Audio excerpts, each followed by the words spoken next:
ستم تو یہ ہے کہ ظالم سخن شناس نہیں، وہ ایک شخص جو شاعر بنا گیا مجھ کو۔ درد کے سفیر لالا عطا اللہ سخیلوی کی محبت کی کہانی آپ نے سنی ہوگی، بلکہ ضرور سنی ہوگی، لیکن کیا آپ جانتے ہیں کہ اس درد بھرے گیتوں کو گانے والے عطا اللہ سخیلوی کی اصل زندگی میں محبت کا ماجرا اور داستان کیا تھی، کیوں ناکام ہوئی، اور پھر ایک لمبے عرصے کے بعد جب عطا اللہ سخیلوی اپنی اس محبوبہ کے محلے میں پرفارم کرنے گئے تو اپنی فرمائش پر اپنا کون سا گانا سنایا؟ یہ تمام داستان بڑی دلچسپ ہے جو ان کے بارے میں لکھی گئی کتاب درد کے سفیر سے لی گئی ہے۔ اسے جاننے کے لیے ویڈیو کو اینڈ تک دیکھتے ہوئے چینل کو سبسکرائب کر دیں۔ میاں کے ایک نیازی خاندان میں پیدا ہونے والا عطا اللہ خان سخیلوی، جن کے شہرہ آفاق گیتوں کی وجہ سے انہیں پوری دنیا میں مقبولیت حاصل ہے، اور نہ صرف مقبولیت حاصل ہے بلکہ پسندیدگی کی سند بھی حاصل ہے۔ ان کے شہرہ آفاق گیتوں میں قمیص تیری کالی و بول سانول، دل لگایا تو دل لگی کے لیے سب مایا ہے سمیت سینکڑوں بلکہ ہزاروں گیت شامل ہیں۔ لیکن اگر اس کے ساتھ ساتھ یہ بھی دیکھا جائے کہ عطا اللہ سخیلوی کی جو زندگی ہے وہ عطا اللہ سخیلوی کی زندگی کے مختلف پہلو جب وہ ان پر بات کرتے ہیں تو لوگ سن کر نہ صرف جھوم اٹھتے ہیں بلکہ محظوظ بھی ہوتے ہیں اور بہت کچھ انفرادی معلومات بھی حاصل کرتے ہیں۔ اور ان تمام کہانیوں میں سے ایک کہانی عطا اللہ سخیلوی کی محبت کی ہے۔ عطا اللہ سخیلوی کی محبت کی کہانی بڑی دلچسپ ہے، اور وہ کچھ اس صورت میں ہے کہ عطا اللہ سخیلوی کو ان کے ہی خاندان کی ایک لڑکی سے محبت ہوئی، لیکن چونکہ وہ ابتدائی دور تھا، آپ ابھی موسیقی میں نہیں آئے تھے، تو یہ قریب تھا کہ ان دونوں کا رشتہ اور شادی بھی ہو جاتی۔ لیکن اسی کے بعد جب عطا اللہ سخیلوی نے ایسا کیا کہ وہ موسیقی میں آ گئے۔ عطا اللہ سخیلوی کا تعلق میاں والی کے ایک نیازی قبیلے سے تھا، اور جس طرح آپ دوست بھی جانتے ہیں نیازی کے پٹھان غیور لوگ ہیں، اور عطا اللہ سخیلوی کا باپ بھی یہی سمجھتا تھا کہ میں اپنے بیٹے کو گانے نہیں دوں گا کیونکہ یہ میراثیوں کا کام ہے اور یہ ایک نیازی خاندان کے چشم و چراغ کو زیب نہیں دیتا۔ لیکن اسی کے بعد کہتے ہیں کہ جب یہ شراب کی طرح گائیکی بھی منہ کو لگ جاتی ہے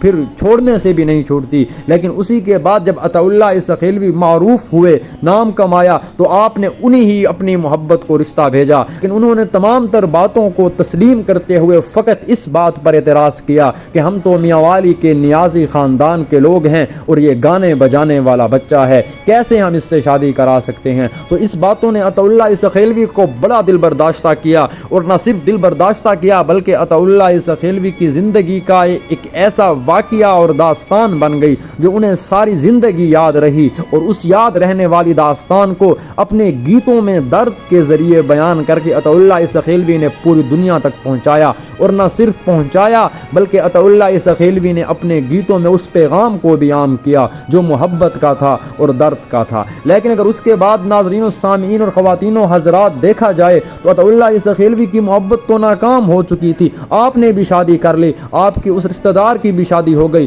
آپ نے اس کے بعد پھر یک کے بعد دیگرے 3 شادیاں کر لیں، لیکن اس کے ساتھ ساتھ جو محبت تھی، جو وہ آگ جسم میں لگی تھی وہ قائم ہی رہی اور بجھانے سے بھی نہ بجھ سکی، لاکھ کوشش کے باوجود بھی اپنی اس محبت کو وہ دل سے نہ نکال سکے۔ تو ایک بڑے لمبے عرصے کے بعد جب عطا اللہ سخیلوی دوبارہ سے میاں والی کے اس محلے میں پرفارم کرنے آئے، وہ اس وقت ایک بہت بڑے سٹار بن چکے تھے، آپ کے مختلف گانے نہ صرف سپر ہٹ تھے بلکہ آپ کو پوری دنیا میں ایک پہچان مل چکی تھی، پوری دنیا کے ٹور کر کے آپ آئے تھے۔ تو جب اسی محلے میں دوبارہ یعنی کوچے جانا میں دوبارہ آپ کو جانے کا موقع ملا تو آپ پہل تو آپ نے اظہار بھی کیا کہ شاید یہ میری زندگی کا سب سے بڑا اور یادگار پروگرام ہے، لیکن آپ نے اس کی وجہ نہیں بتائی، اور پھر اسی کے بعد جب آپ سے گانوں کی فرمائشیں آنے لگی تو آپ سے لوگوں نے بہت زیادہ فرمائش کی،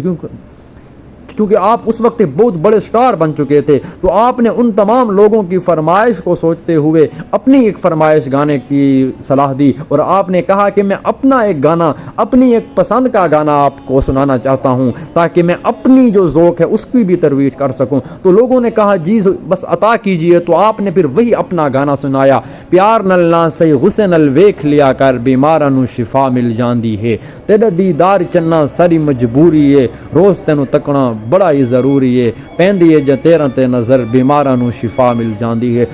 تو یہ گانا وہاں پر بھی لوگوں نے بڑا پسند کیا، اور کہنے والے یہ بھی کہتے ہیں کہ عطا اللہ سکھیلوی نے جس طرح یہ گانا وہاں پر گایا اس سے پہلے کوک اسٹوڈیو میں کسی اور پلیٹ فارم میں ایسا گانا وہ پیش نہیں کر سکے، اور بقول عطا اللہ سکھیلوی کے کہ یہ واحد گانا تھا جو میں نے اپنی زندگی سے گایا۔ لیکن اسی کے بعد ایک اور گانا بھی تھا، وہ تھا کہ تینو آنکھیاں ہم پر دیس نمن، یہ گانا بھی وہ بڑے دل سے گایا کرتے اور ایک ٹی وی شو میں بتاتے ہوئے بے ساختہ آپ دیدہ ہو گئے اور رونے لگ گئے تھے، اور یہ کہانی سنائی تھی۔ اور یہ دونوں گانے جو ہیں معروف شاعر افضل عاجز کے لکھے اور کمپوز کیے ہوئے ہیں۔ لیکن اگر اس کے ساتھ ساتھ یہ بات کی جائے کہ عطا اللہ سکھیلوی کی ذاتی زندگی میں تو یہ مشکلات تھیں، اور ان مشکلات کو انہوں نے کچھ یوں اپنی گائیکی میں ڈھالا کہ وہ ایک آواز بن گئی پوری دنیا میں محبت کرنے والوں کی، درد سہنے والوں کی، جدائی کا سامنا کرنے والوں کی۔